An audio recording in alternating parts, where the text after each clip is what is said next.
Queridos, nós vivemos num tempo com uma grande confusão sobre a nossa identidade.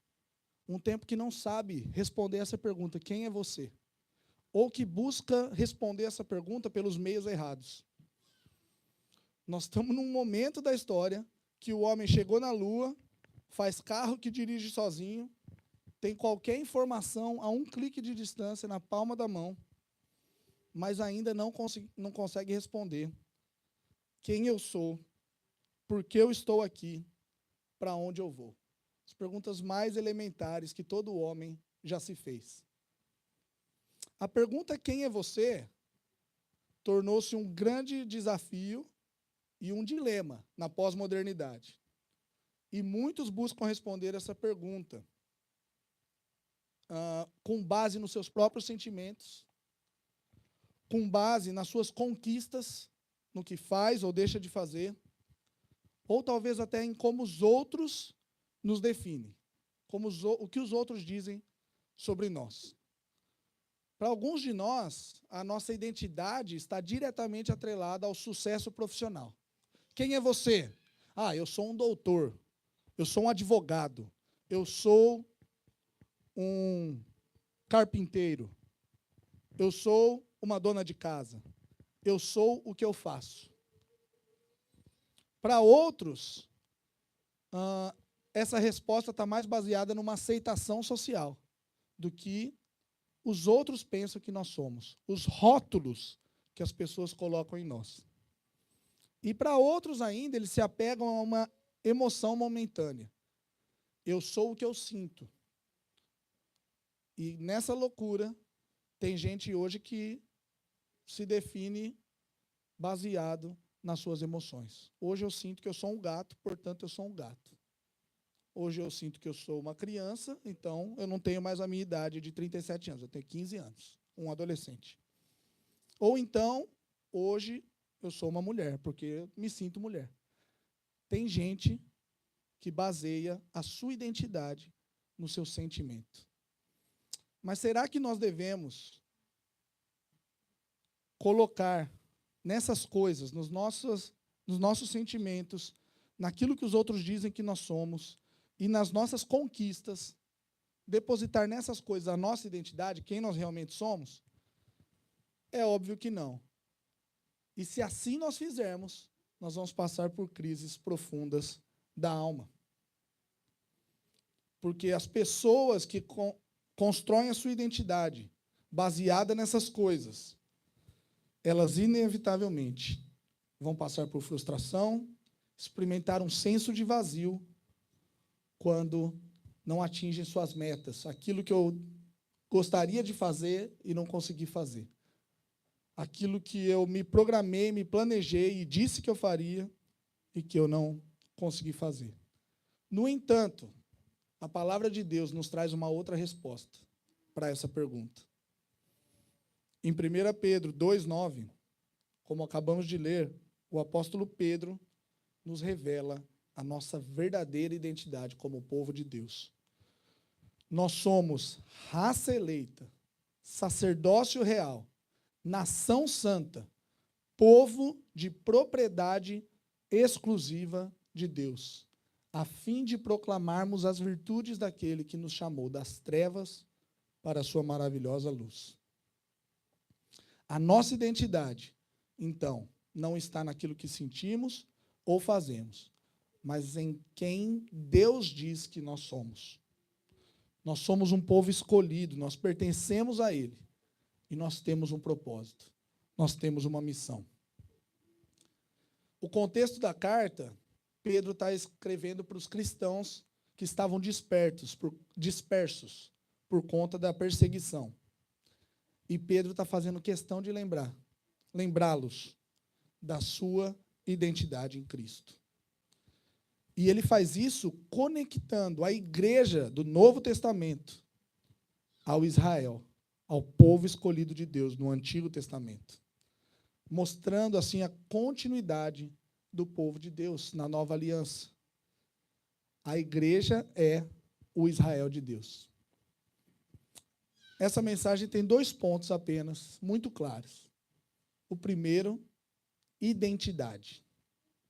Quem nós somos. E o segundo, missão. Para o que nós fomos chamados. Na nossa identidade, o apóstolo Pedro coloca aqui 4 pontos. O primeiro dele, nós somos raça eleita. Ou seja, nós fomos escolhidos pela graça de Deus. Foi uma eleição, e como nós vamos ver, antes mesmo da fundação do mundo. Antes mesmo que você fizesse qualquer coisa, que você desse o seu primeiro choro nessa terra, quando o bebê sai da barriga da mãe. No seu primeiro respirar, no primeiro pulsar do seu coração. Antes disso, ele nos escolheu. Ele nos elegeu. Em Deuteronômio 7, versículos 6 a 8, nós vamos ler e perceber que Deus escolheu Israel para si, não por causa dos seus méritos, não por causa que eles eram bons, mas por conta da sua graça e do seu amor. Deuteronômio 7, de 6 a 8, diz assim: Pois tu és povo santo ao Senhor, teu Deus. O Senhor teu Deus te escolheu para que lhe fosses o seu povo próprio. De todos os povos que há sobre a terra, não teve o Senhor afeição, nem vos escolheu, porque fosseis mais numerosos do que qualquer povo, pois éreis o menor de todos os povos. E aqui vem a razão. Mas porque o Senhor vos amava, para guardar o juramento que fizera a vossos pais, o Senhor vos tirou com mão poderosa e vos resgatou da casa da servidão, do poder de Faraó, do Egito. Então, nós, como povo de Deus, que fomos escolhidos antes da fundação do mundo, não fomos escolhidos porque éramos bons, não fomos escolhidos porque éramos fortes, não fomos escolhidos porque éramos os mais numerosos. Não por mérito algum que se encontrasse em nós, somente pela graça e pelo amor de Deus. Ele nos escolheu por amor. Ele é Deus. Ele decide a quem ele escolhe e aquele que ele vai amar, se afeiçoar. Você não conquistou o direito de estar aqui nessa manhã. Foi te dado esse direito.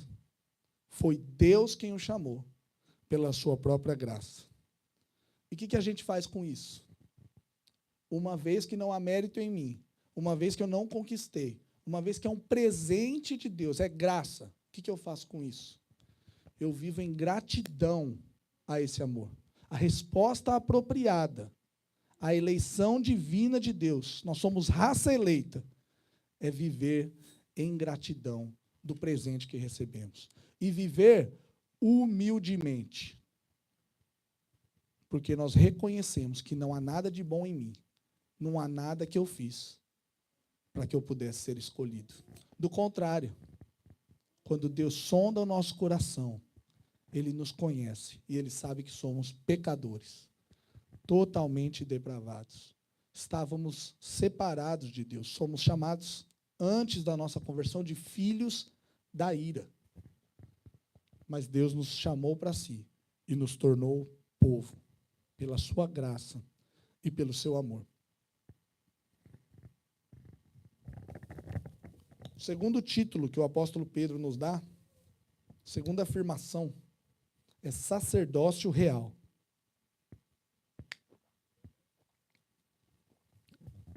Apesar do título bonitinho, sacerdote, e das interpretações do nosso tempo dessa palavra, o sacerdote nada mais é do que alguém que servia ao povo.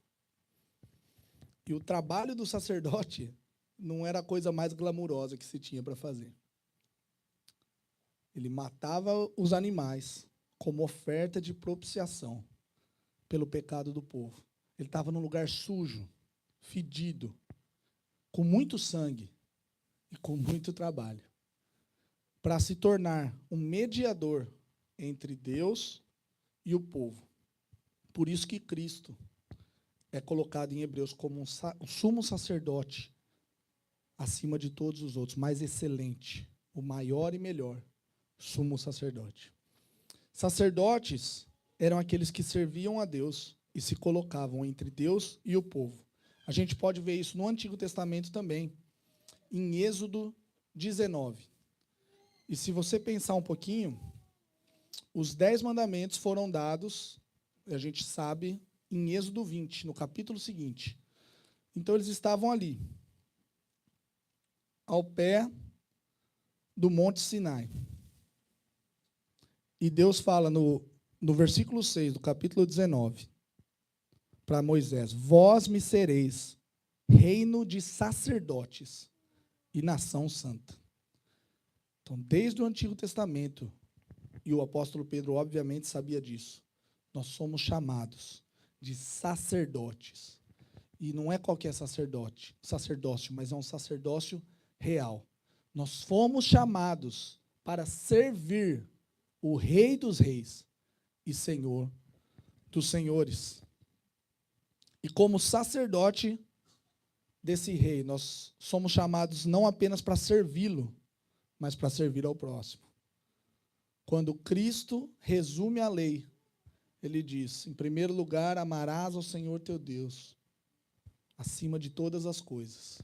E em segundo lugar, amarás ao teu próximo como a ti mesmo. E essa é a forma que nós demonstramos o amor que temos por Deus.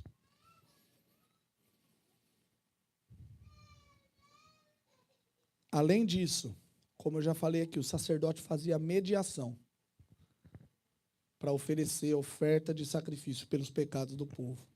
E nós também podemos ser usados como mediadores para levar aqueles que estão perdidos nas trevas e trazê-los para o reino do seu amor. E isso vai se aplicar na continuação do versículo. Você não foi chamado, de maneira alguma, para sentar no banco da igreja apenas aos domingos de manhã. Você foi chamado para servir.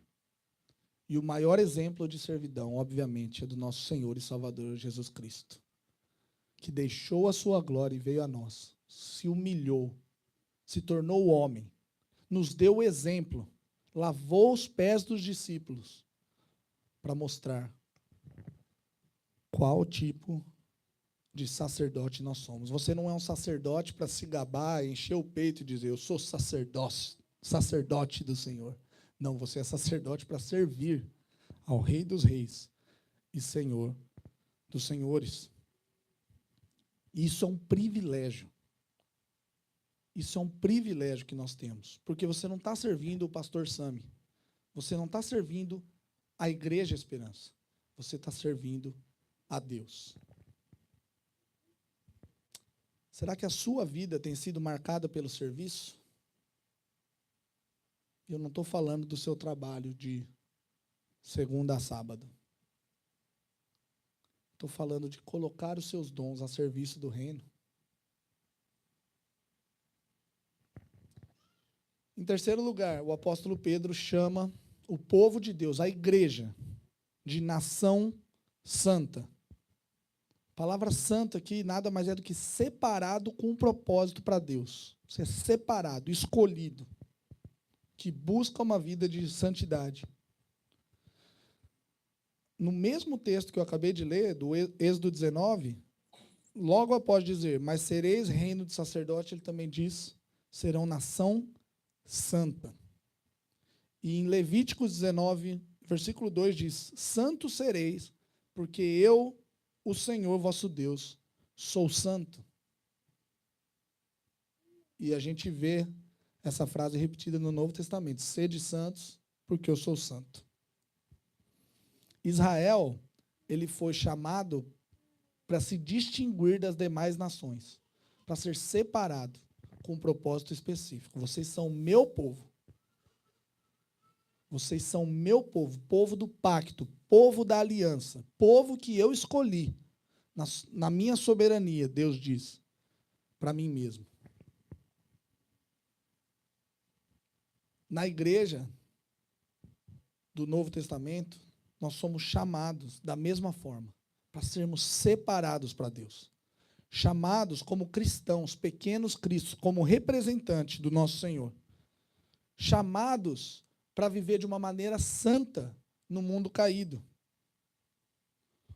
Romanos 8, 29 diz que Deus nos predestinou para sermos conforme a imagem de Cristo. Então, ao contrário do que muita gente pensa e diz hoje em dia, nós não fomos chamados para continuarmos como estamos, mas para sermos transformados, moldados pelo Espírito Santo, para deixarmos a nossa velha vida, nossa velha natureza, nos despirmos da iniquidade, do pecado que tenazmente nos assedia e nos segura. E vivermos agora em novidade de vida, em liberdade, como filho do reino do seu amor. Não mais nas trevas, mas na luz de Cristo. Você não é chamado para permanecer como está. Você venha como está, mas não permaneça como está. Tudo que acontece entre a nossa justificação, nos tornarmos justos, corretos diante de Deus, e a nossa glorificação, o dia em que finalmente veremos a Deus, é um processo de santificação, de deixando para trás as coisas que fazíamos e vivemos em novidade de vida.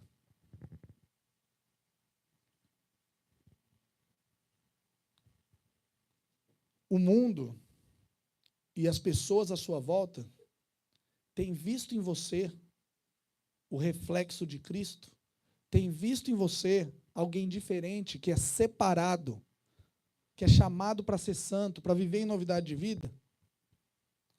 Como você reage quando você toma uma fechada no trânsito? Da mesma maneira que você reagia antes de conhecer a Cristo? Quando você reage quando as coisas não saem do jeito que você planejou?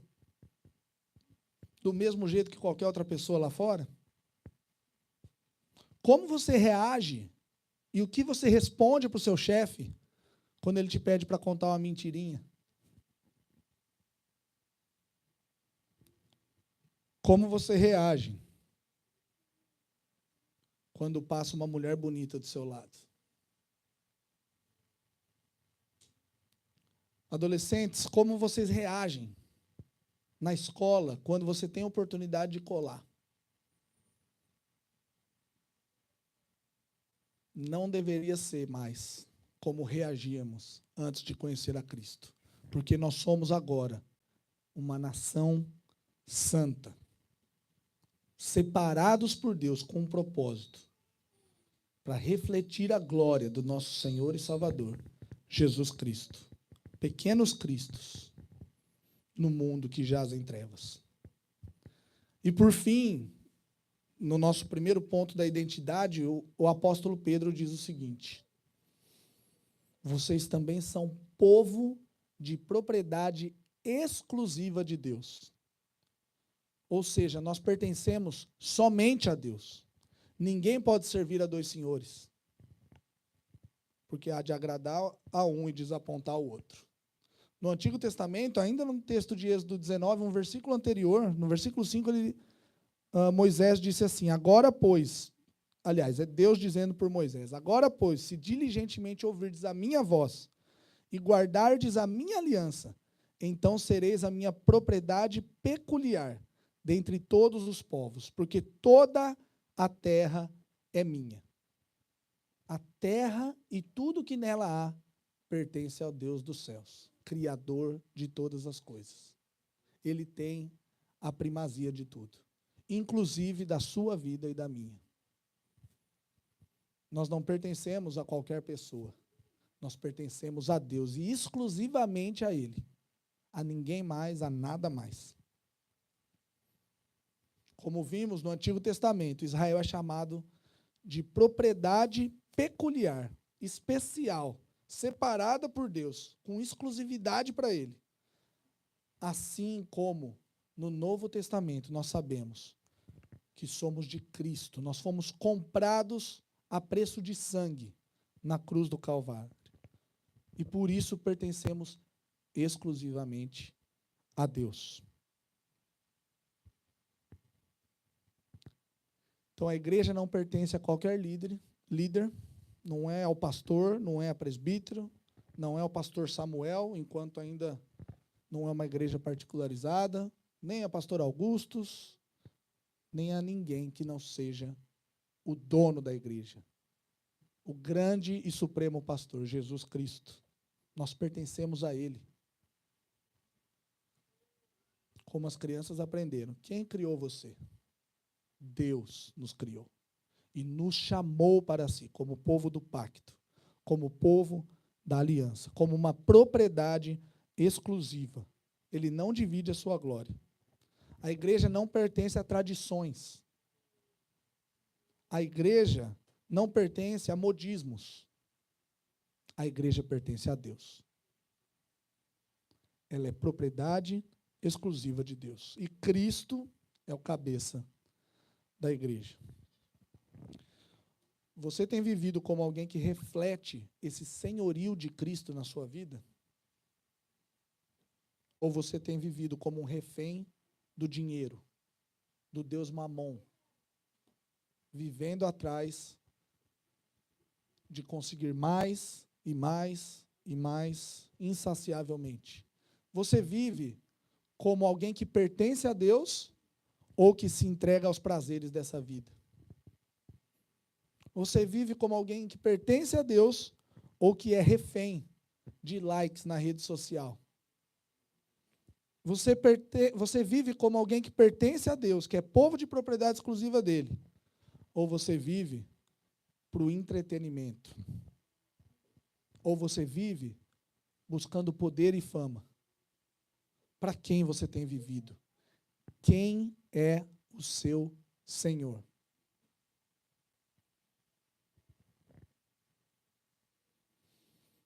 Então, como vimos, queridos, nós temos uma identidade. Nós somos cristãos, chamados para a glória de Deus. Nós somos raça eleita, sacerdócio real, nação santa, povo de propriedade exclusiva de Deus. Somos escolhidos pela graça, somos chamados para servir, somos separados por Deus desse mundo caído e pertencemos somente a Ele. Mas o texto não para por aí.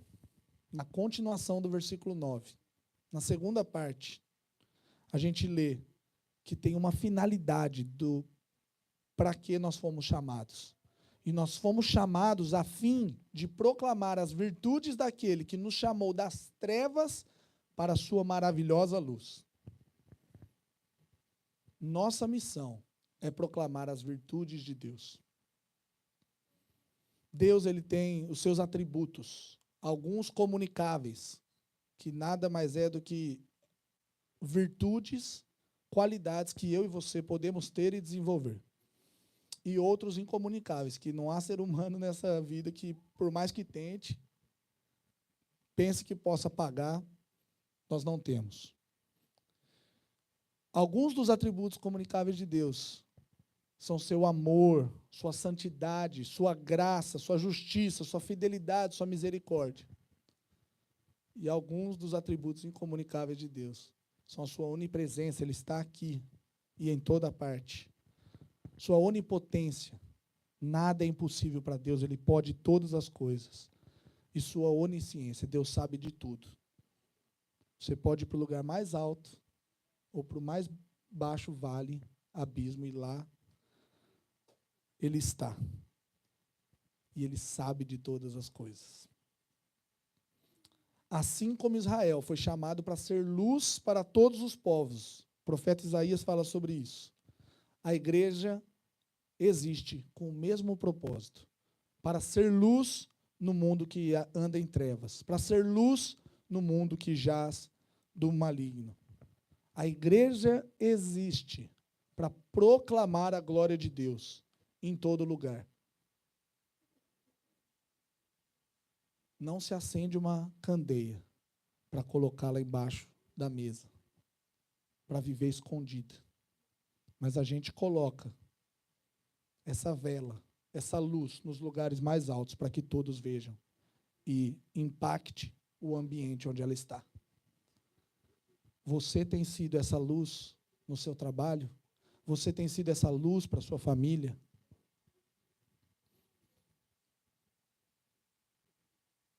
Agora tem uma palavrinha aqui muito importante. A fim de proclamar. Proclamar não é apenas viver e demonstrar com a sua vida, mas é falar. Em Romanos 10, o apóstolo Paulo diz: a fé vem pelo ouvir, ouvir da palavra de Deus. A fé vem pela pregação, pela proclamação do evangelho. Como ouvirão se não há quem pregue? Como crerão naquele de quem não ouviram?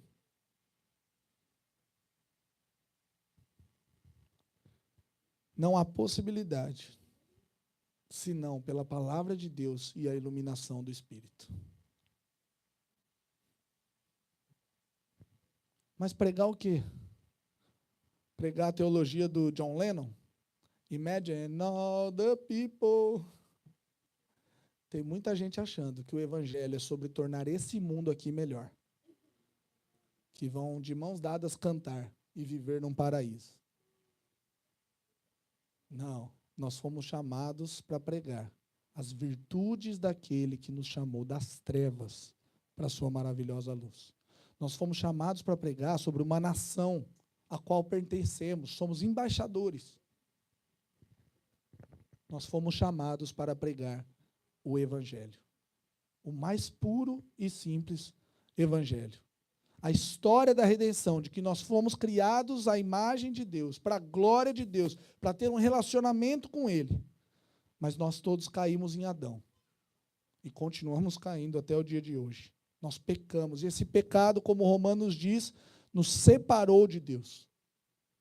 A divisão entre Deus e o homem. Nos tornamos filhos da ira de Deus. Mas Cristo veio para nos resgatar. Ele nos tirou do reino das trevas para o reino do seu amor, para esse reino de luz. Ele deixou a sua glória, se esvaziou, se humilhou, se tornou como um de nós e viveu uma vida santa, sem pecado, morrendo em meu e no seu lugar, para satisfazer a justiça de Deus. Deus não brinca com o pecado. Ele esmagou o seu próprio filho por causa do pecado, para satisfazer a sua justiça. Mas a morte não o segurou. A morte não o derrotou. Jesus ressuscitou. Ele venceu a morte. E quando ele voltou, ele ascendeu aos céus e nos deixou uma missão.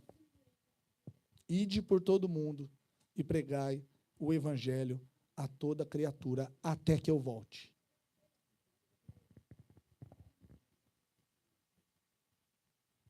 A nossa missão como igreja está diretamente atrelada à nossa identidade.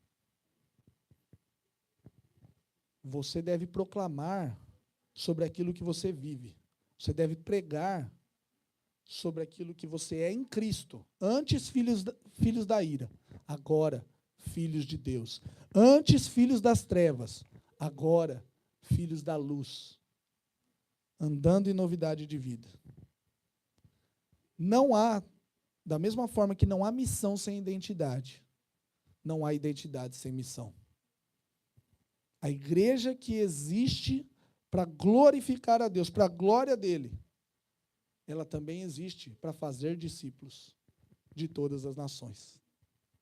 Essa é uma missão dada para a igreja, que os anjos gostariam de executar, mas foi dada a nós. E quantas vezes nós negligenciamos esse privilégio? Ninguém é igreja ou povo de Deus se não fizer missão. E ninguém faz missão se não for igreja. Essa frase eu preciso cotar o autor. Eu ouvi do pastor Sami. Ninguém é igreja se não fizer missão. E ninguém faz missão se não for igreja. Então, nós temos uma identidade, somos raça eleita, sacerdócio real, nação santa, povo de propriedade exclusiva de Deus. E nós temos uma missão. Fomos chamados para proclamar as virtudes daquele que nos chamou das trevas para a sua maravilhosa luz. 2 perguntas. Aliás, acho que vão ser um pouco mais. Você vive como alguém que entende a sua identidade em Cristo e que reflete essa identidade? Você tem refletido a imagem de Cristo nesse mundo caído? Você tem proclamado as boas novas de salvação, a cura para esse mundo, o único remédio que pode curar o pecado? Você tem obedecido ao ID do Senhor? Por favor, não responda, mas para quantas pessoas você compartilhou de Cristo nesse último mês? Janeiro já passou. Quantas pessoas nós falamos de Cristo nesse mês que passou? Nós precisamos reafirmar constantemente a nossa identidade como filhos de Deus, como corpo de Cristo. Nós somos filhos amados de Deus. E nós precisamos renovar o nosso compromisso com a sua missão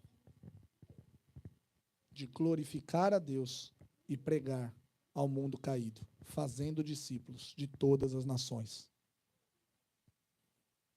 Batizando-os em nome do Pai, do Filho e do Espírito Santo, ou seja, inserindo-os na igreja, no corpo de Cristo, no povo chamado e escolhido por Deus, e ensinando-os a guardar tudo o que eu vos tenho ordenado. Não é para ensinar qualquer outra coisa, senão o que Deus tem ordenado em sua palavra. Para você que não conhece esse Cristo, aceite nessa manhã o convite de Deus para você. Para você que pela primeira vez entendeu essa mensagem, receba a Cristo em seu coração. Deixe Ele transformar e te tirar do império das trevas e te trazer para o reino do seu amor.